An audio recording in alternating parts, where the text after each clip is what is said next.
Brett Hall. Here. Riley. Here. Talent. Here. Baker. Here. Schatz. Here. Kretzky. Here. Gallagher. Here. Gibbons. Here. Radsky. Here.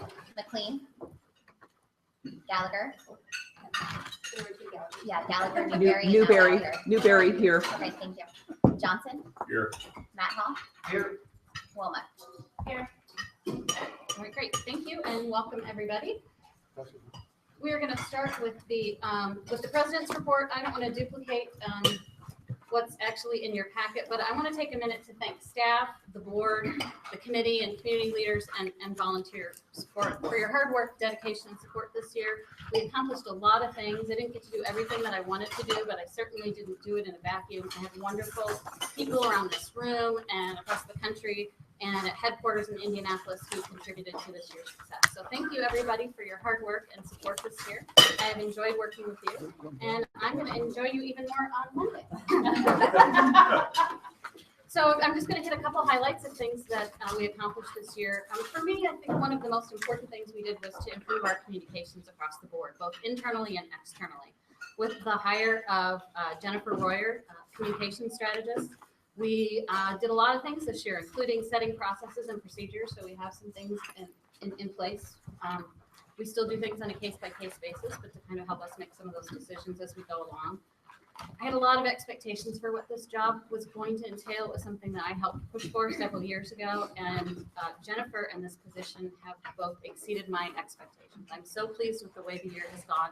I get lots of compliments about how quickly react, about the quality of our reaction, and it really seems like from my perspective on social media and other ways that we're asked to engage more and that people are more involved with SPJ. I think one of the next things we need to talk about is setting priorities, because we do have a million balls in the air and we have to kind of decide what's going to be first and next, and that's what Paul and his leadership team will work on next year. Another big highlight of this year was the rollout of the ethics code. As you know, the new ethics code was approved last September by the delegates. We now have that ethics code translated into 8 languages, with a couple more on the way. Andrew has been working closely with the international community to get that work done, which is really awesome. And the code is now interactive. The ethics committee worked to make every single line of the code interactive, and I presume that that will continue to ebb and flow and change and get updated periodically. So that's a big accomplishment this year. We placed a greater emphasis on diversity this year in a lot of different ways. We added different fellowships, including the Region 7 Fellowship and the new Reginald Stewart Diversity Fellowship, both of which have been supported by the SDX Foundation. So thank you to SDX for that as well. We expanded communities. Instead of 2, we now have 5. So we added the SPJ International Community. So we kind of reignited the SPJ International Committee. We have a student community now, and Generation J has transformed from a committee to a community. We had a lot, thanks to Dave and his committee, we have a lot of expanded advocacy. He was able to create the dedicated advocacy fund. And how much money do we have in there? 70,000? 105. Oh, 105,000. Awesome. So thanks to Dave and his committee for all their work on behalf of SPJ, and hope to see some additional advocacy in the future. We have more partnerships with other organizations, including ACES, JAWS, and NAJA joining us for EIJ 16. And we also, Lynn and Rob worked on a new and improved career center. So we have lots of new things and improved things to offer our members. Paul is looking at representation for unaffiliated members, so that's another big project for next year. And we're also, Lynn is heading up a group to look at membership and how we can maybe add a support category, media literacy. You know, what can we do to continue to expand SPJ's name recognition, but how can we reach out to people that support SPJ that aren't journalists? I also feel like, and this is more of an intangible, this is more my perception, is I really feel like, based on my 6 years on the board, I feel like this particular board, or over the last couple of years, we've really developed a collaborative spirit. I feel like it's us working as a team, both as a board, but with the committee members, with our staff. I just feel like we have a really good process and a really good relationship, and I'm really pleased to see how that's evolved, and I'm sure it will continue under Paul's leadership. As I said at the beginning, I didn't get everything done that I wanted to get done this year. I think probably no president ever does. I don't think any president ever really has any idea the volume of work and the responsibilities until they get into it. But I'm not going away next year. I will definitely take a much quieter role, but I am hoping to help the Diversity and Membership Committee continue some of the initiatives that we started this year. And I'm going to help support Andrew as a member of the Ethics Committee and helping continue the rollout into year 2. So I will still be around, just in a different capacity. So again, thank you very much. I appreciate your support and encouragement this year, and your friendship, and I look forward to continuing to work with you next year. All right, next, could somebody make a motion to approve the minutes as a block? Second. I do have a friendly amendment. I have one suggestion for a change, if I can find it. It is for the Skype call that we held in May to discuss the airplay issue. I would like it noted that said one person, although it wasn't an official vote, one person was in favor of allowing the national logo to be used. I just want it noted that it wasn't Michael Kretsky who brought the motion to the table to begin with. That's my only change. Vaughn? Thank you. All in favor of approving the minutes as a block, say aye. Aye. Anyone opposed? Okay. Moving on to the report of the SDX president, Robert. Good morning.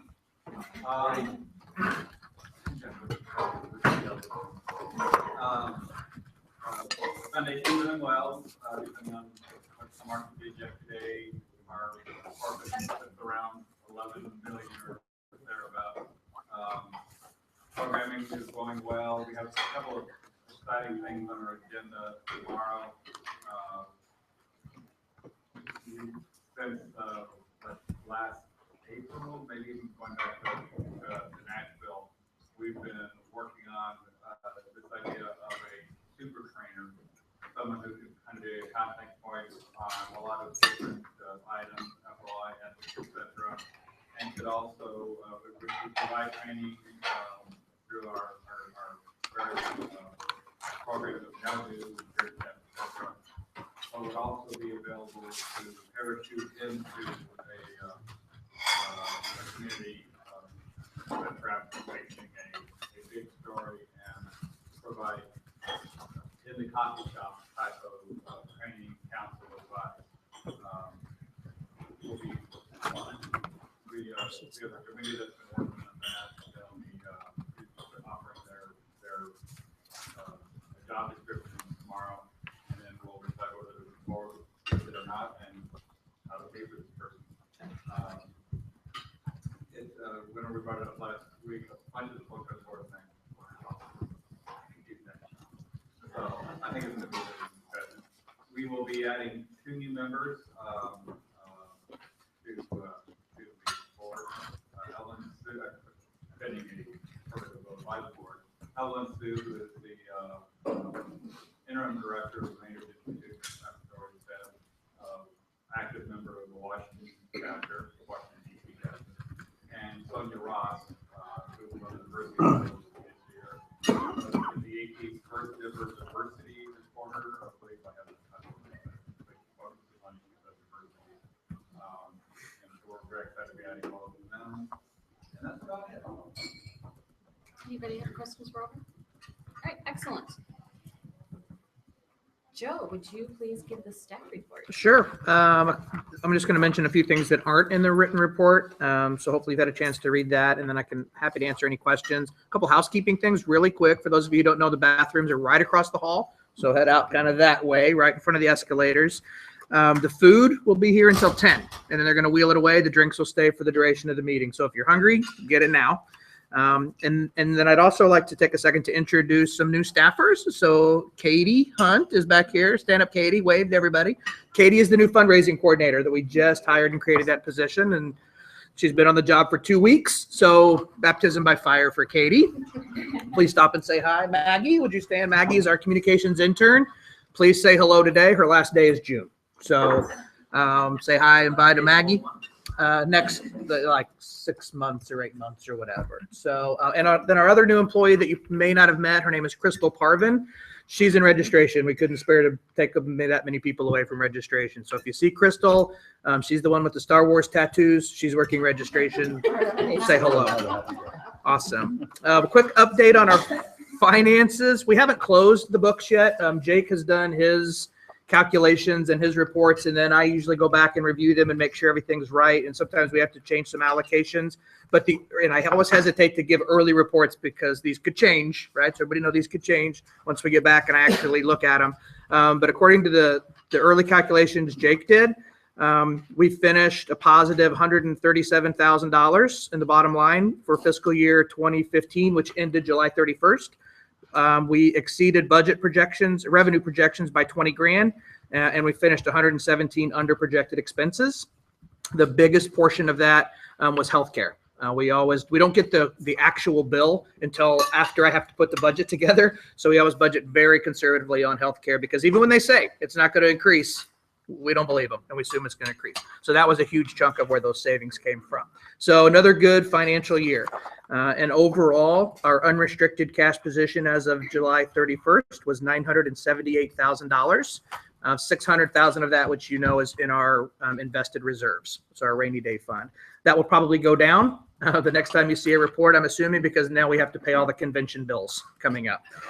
So that'll go down. We've collected a lot of the convention revenue by this time, but we haven't paid the bills. Compared to last year, we are up about $170,000 of unrestricted cash. So comparing apples to apples, this time last year, all the convention scenarios were the same. We put more money away. We have more unrestricted cash. So good news, right? So good on the financial front.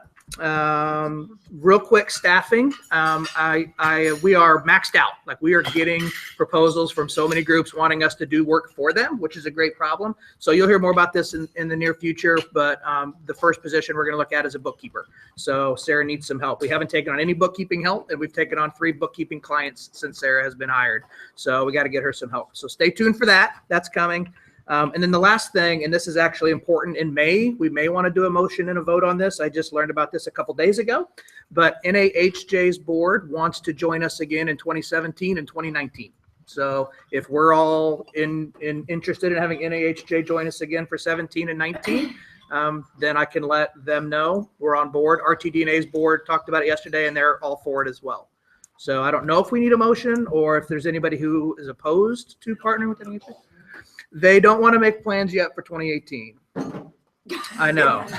17 as a reminder. I can appreciate it. Right. 17 as a reminder is we're in Anaheim.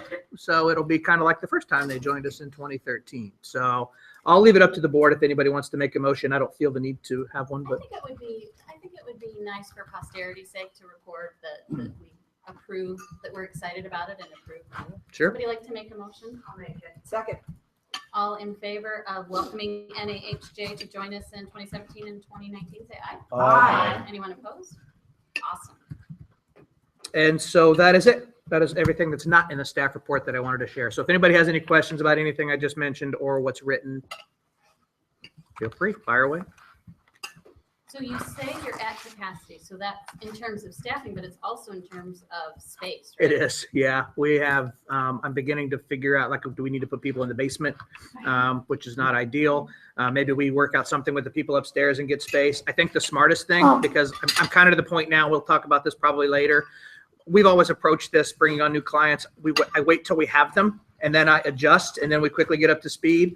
And I think it's pretty clear this is going to keep coming. So I think it's time to be a little bit more proactive than what we have been. So I would probably propose remodeling the space that we have, tearing out some middle cubicles. For those of you who have been there, we have these old 1960s and 70s built-in like cubicle squares that take up a ton of space.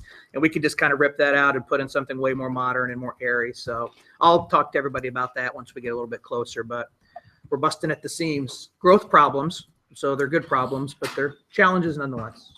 Okay. I guess I have a housekeeping item as well. We are recording this, and this is available on live stream. So Tara, you'll let me know if you have any comments or questions. For the rest of you, we are going to go into executive session at about 10:30. So guests will be asked to leave at that time, but the full board will be asked to stay during that time. Okay, let's see. What do we have next? So the diversity fellows, are they going to be joining us this morning so we can meet them, or will they be coming later? I'm not sure when. We just say, please come in and stop by during the meeting. So Can it be before 10:30, I hope? I'm not sure. Okay. We'll just see. Okay, all right.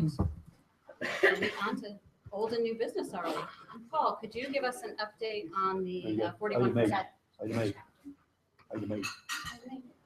Oh. Chapter action. You know, I saw the action discussion items. I didn't see anything below it. It's my old eyes. I'm sorry, Tara. We just have chapters to inactivate this time. It happens like it has for the past couple of years. We review annual reports. I have a call with each of the regional directors. We discuss their chapters, if there's anybody still alive. If not, the list keeps getting smaller because we did a good job several years ago cleaning the garage, so to speak. And so these are the chapters that are up for being inactivated. As a quick reminder, being inactivated does not kill them off forever. Their charter is still with us. They just need to let us know that they're coming back to life. It's essentially a administrative house cleaning type of thing. Okay, so we have 1, 2, 3, 4, I can't count. 1, 2, 3, 4, 5, 6, 7, 8. 8 chapters to inactivate. Would somebody make a motion, please? Second. Okay, all in favor of making those chapters inactive, say aye. Aye. Anyone opposed? All right, motion passes. Thank you. And I forgot something that I wanted to bring up during the president's report. as we help the communities take shape and help support them, and this came about particularly because of how elections occurred in February. We are creating model bylaws for the communities. Be very similar to the chapter bylaws. They can adopt them, they cannot, they can adapt them if they'd like. So using the chapter bylaws as a guide, when Joe was in Bellevue for Scripps this summer, he and I worked on the community bylaws, and I've sent them to Bill McCloskey to look at. He asked for some clarifications, we made a couple changes, and yesterday he did some copy editing. So now that those are done, I imagine, Bob, that we will probably send them to your committee. I'm not sure that we need to take official action, but we'll send those out to the board when they're done so you can take a look. So what happened with the election in February is that one of the elected leaders of SPJ Digital decided that he was going to step down. It's Alex Veneman, because he chose to be the community coordinator instead. But he was an elected leader, so we had to figure out, so how do we handle that? Do we appoint someone? Do we need to go to the other elected people to figure that out? So the goal with the communities is to give them an idea what the possibilities are, and they can choose how they want to govern themselves. It's just kind of a template. Do you want bylaws to look at that while we're here? I will not have that ready for you while you're here. I still have to add your copy edits, and I want to go through it one more time to see if we're missing anything. If you want to give them the version that we have already without the copy edits, you can do that. I'll go over it with them. Perfect. That's great. Thank you. Thank you for volunteering to do that. Mr. Fletcher, you're up. I am up. Thank you. Good morning, everybody. You have at the end of the board materials, and it was posted online because I need to finish up the report of the 41% task force, the membership representation task force, which, if you go back and remember, we were able to determine through a very intensive look, again, thank you, Tara and Joe, for doing so, that 41% of the members of SPJ are not represented by a chapter. The way that our bylaws are currently structured, you only get representation at the convention, which is our governing body, by membership through a chapter. So what it comes down to is that 41% don't have a voice. And so we were able to make that determination. I reported that to you at the April board meeting in Indianapolis. Dana asked me to put together a group to try to figure out a solution. And as I've talked with people, Robert Ledger among others, this is a problem that has been around for a while. We were only able to quantify it within the last year or so. So I think it's probably been getting worse ever since. But you have in the report, there were 8 people on the group: Rebecca Baker, Lauren Bartlett, Michael Fitzgerald, me, Joe Radsky, Andy Schatz, Alex Tarquinio, and Lynn Walsh. We met 3 times over the course of the summer. We put together a survey that we sent. Headquarters was able to identify the email addresses of the 41%. We put together a survey asking a number of questions, and the results are in your packet, so I won't really go over it. But we identified 6 different models of governance. And actually, Rebecca, in your comments to Koretsky's question, you identified a 7th that we didn't even explore, and that's to have the organization governed by an executive committee, which is actually what we learned is what a number of other groups, including journalism groups, do. Each of the task force members took 2 groups, a journalism organization and a different outside organization, professional organization, to study what their governance models are. And we compared all of our notes, and again, it's in the report, so I won't repeat it. The ultimate bottom line is the recommendation that we have from the task force is probably the simplest of the solutions and would be the easiest to adopt. And that is to create at-large delegates from each of the 12 regions. And the people who are not represented by chapters would elect their own delegates who would attend the convention and vote on their behalf. That would be the cleanest. That would give them a direct voice in who they have going forward. I've asked, I'm going to step aside since I'm going to have other things to do after Sunday night. I've asked Alex Tarquinio to step in and take over chairmanship of this task force, and thank you for doing so. Because we need to be looking at it, coming up with different ideas. Bob, I'm sure the group will be in touch with the bylaws committee to draft and hopefully have something that we can be, put a proposal on the table that we can be talking about over the course of the next year, because these folks need a voice. We need to provide it to them, and we're trying to find the quickest, easiest way to accomplish that. Thank you. I know you put a lot of time and effort into it. I think it's really, really important. So thank you for that. You're welcome. Thank you. And now will you tell us about give us an update on the Louisiana religious freedom legislation or lack thereof? Or lack thereof, yeah. But when Dana first floated the agenda, I looked at this and said, ooh, this is so old. Because it's really been mooted, but it's worth going back and taking a look at it, because when we met in Indianapolis, it was a live and important issue, is that there was an egregious, in our view, bill that was making its way through the Louisiana legislature, the Marriage and Conscience Act, which really sanctioned discrimination against LGBT individuals. Smart people in the legislature killed it. Governor Bobby Jindal, the day before he announced his presidential intentions, imagine that timing, issued an executive order in the state of Louisiana. And then in June, the Supreme Court of the United States said, not so much, with the issuance of the gay marriage decision. I believe the issue is mooted. Don't ask the woman in Kentucky who had some problems with it. And there will, I imagine there will continue to be some legislation or some litigation here and there. But when the Supreme Court speaks, the matter is ended, go in peace. So, but we did put together, Lynn and I put together the statement that you all asked us to do. We sent it down there.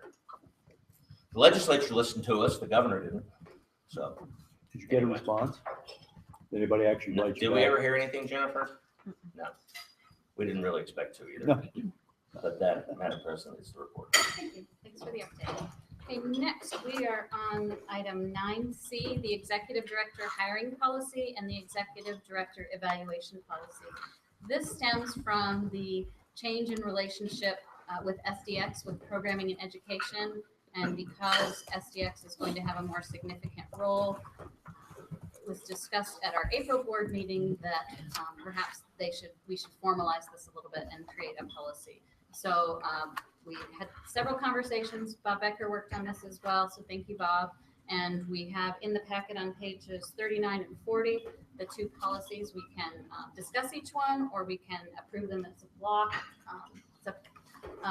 Anybody want to? Anybody have questions? Let's start there. Okay, if not, can we have a motion to approve the two policies? So moved. Second. And all in favor of approving the two policies, say aye. Aye. Anyone opposed? Great. Motion passes. And next, I was going to do airplay next, but I'm going to skip that and do that in a moment. And we are going to talk about ACJMC, which is the Accrediting Council on Education in Journalism and Mass Communication. We were hoping Steve Diamond would be in attendance so he could talk to us about this, but I understand that his father-in-law passed away. So we send our condolences, and I don't want to overlook this agenda item because he's not here. So Steve has been our SPJ's representative on this group for a long time. You can see his report on page 41, something that he strongly believes we should be a part of, but he has to step away because of his role at Bloomberg is changing, and I believe he's moving to the UK Moving to London. to oversee Not bad, right? a new project or a new operation, so he's not going to be able to do it. So we were hoping to talk to him this weekend. Paul and I were going to discuss it with him, and he's going to maybe make a recommendation about who could replace him. But it's possible this will come to the board to say, is this something that we still want to continue to do? Up until now, Steve has funded this out of his own pocket. And there are a couple trips a year. There's a convention and a meeting or two here and there. So there's Campus some, visits. Yeah, those are brutal. so there's some expenses involved. So that's perhaps something that the board might want to discuss. We do pay the membership, which I think is about $4,000.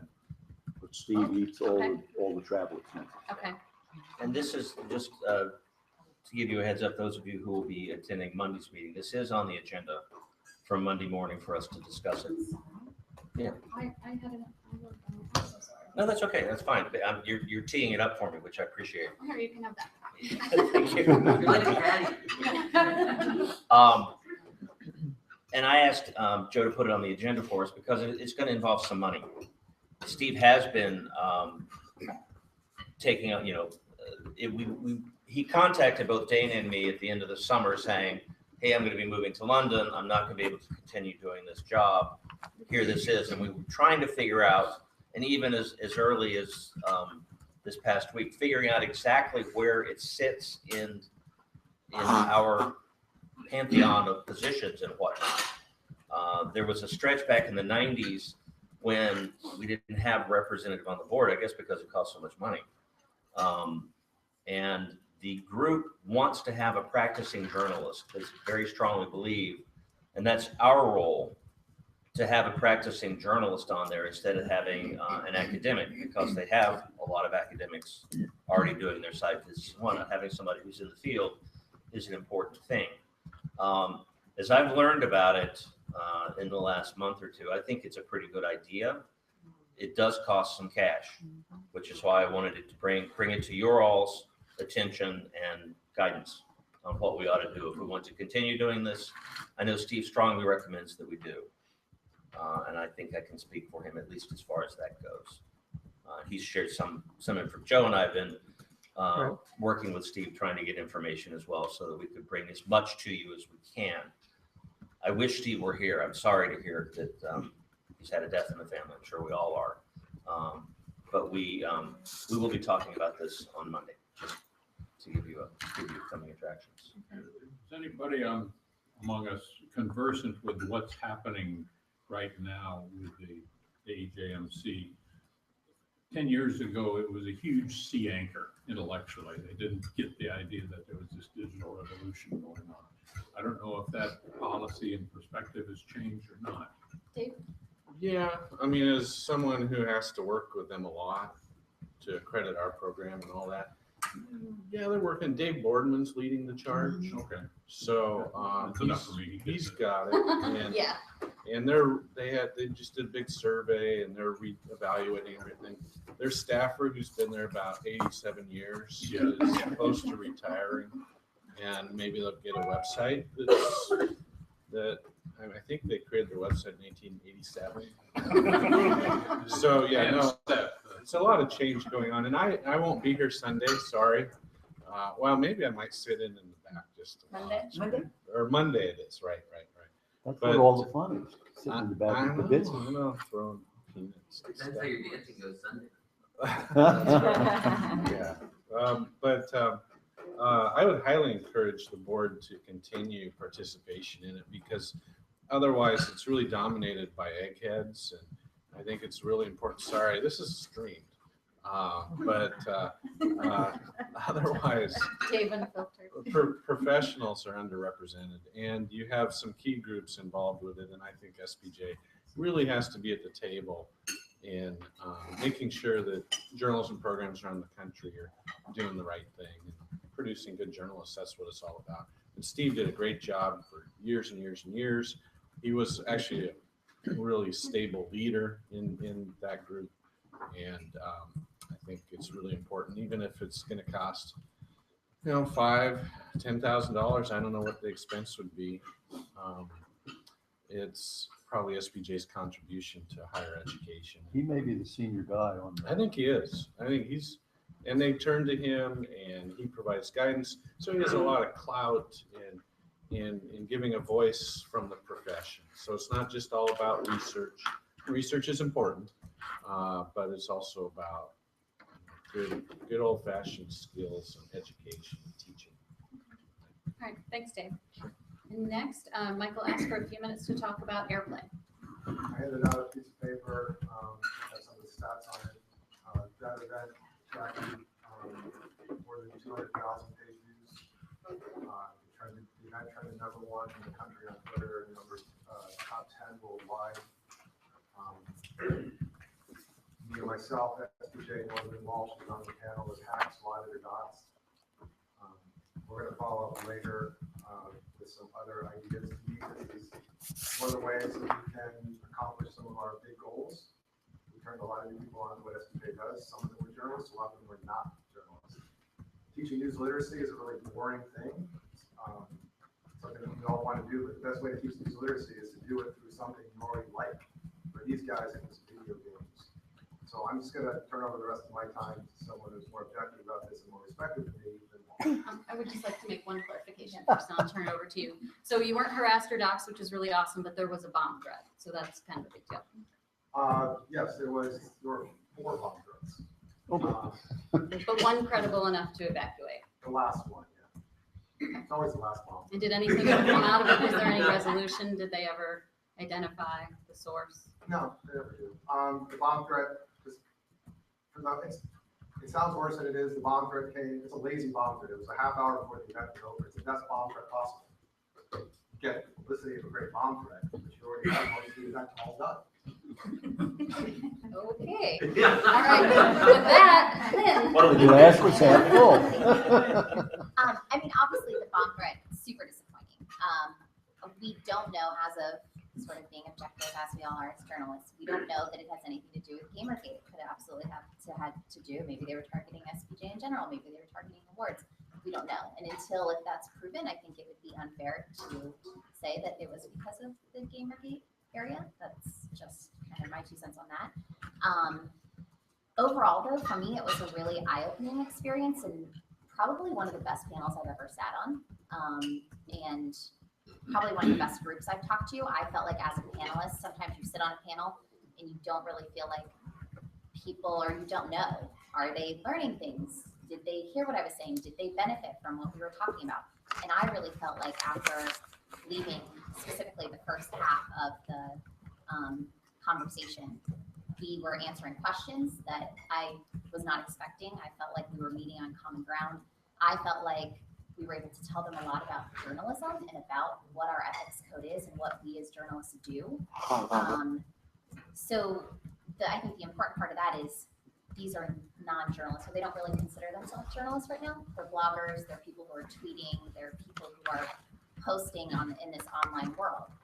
That's our audience as journalists. That's the majority of people nowadays. And I think if we can do more of education and more educating to tell them about journalism and about what we do as journalists, I think it's only beneficial for everyone. I also think it helps us get credibility because there were a lot of things they had questions and they raised issues about the way journalists have covered their industry in the past. And I think they just had no idea. One example was an anonymous source. So we were just kind of talking about how journalists frowned upon to use the anonymous source as kind of the last resort. And to them, an anonymous source meant that we don't ever, the journalist who's writing never knows who the source is. And I was like, no, that's right, exactly. I mean, that was something, it was kind of this bridge this gap that just was there. And I explained to them, no, in most cases, the journalist writing, and normally an editor at least, knows who that individual is. We're just not telling the audience maybe who that is because of different reasons. So that was just one big breakthrough that I was like, wow, that just no idea. And I'm wondering how many other people in the public that are, reading our stuff think that same thing. So I thought it was a very positive experience, and I think we should do more of that type of stuff, that type of outreach in those kind of venues. So. All right. Anybody have any questions? Wanted to note that Sue has been on panels trying to educate lawyers about what journalists do. Are the lawyers and the judges as clueless as the airplay people? Is that well spoken? I don't think it's fair to paint them all with one brush. There are, it varies. Some of the older ones are very progressive. I mean, we had a trial in Baltimore, actually it was a bench trial, which is why he agreed to allow tweeting. We are in some courtrooms in Maryland, you can't even take your cell phone in. So it varies from jurisdiction to jurisdiction. I've always engaged in any kind of, I'm a husband of lawyers, and it comes from the church. Brother was a lawyer, nephew who's a state's attorney, I get darts periodically. So it's an easy fit for us to call something like that. No offense to attorneys in general, of course. Judges, on the other hand, can be a little more prickly, quite honestly. Michael? Judge Bonville, I don't think people are clueless if they aren't being taught, because where are they supposed to learn how journalists really do stuff? You can Google a whole bunch of stuff, you can't Google how we're supposed to do our jobs as much. I guess you could read really thick white papers on this stuff, but if we do what Lynn said, like Sue's already done, and spend more of our time going out teaching people journalism. We had a bunch of people that want to join SPJ that aren't really journalists yet.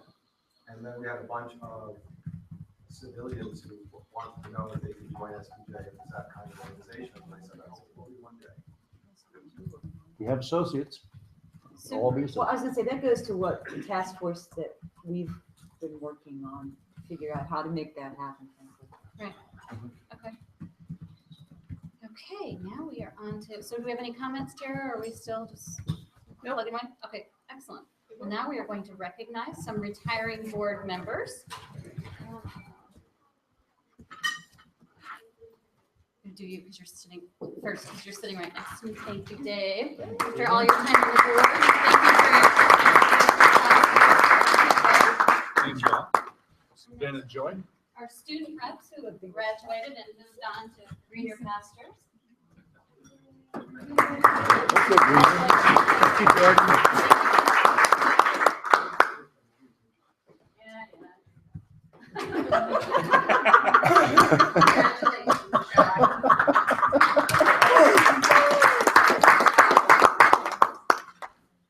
I think unless we have other old or new business, I think we're ready to go into executive session. Did I miss anything on the agenda, or does anybody have any questions or? Okay, if not, I'd like to adjourn into. If you have questions about the committee reports, yes, otherwise they're in the packet. Okay, excellent. So, do we have to make a motion to adjourn? We have to make a motion to go into executive session. My question is, do you want to offer a quick break before we do that? Yes, let's do that. So let's take maybe a 10-minute break. We're actually doing well on time, so come back at, let's see. 5 of Of what hour? 5 of 10. 5 of 10. Well, The leaves at 10 o'clock, remember. My laptop says 6:44, so I'm like.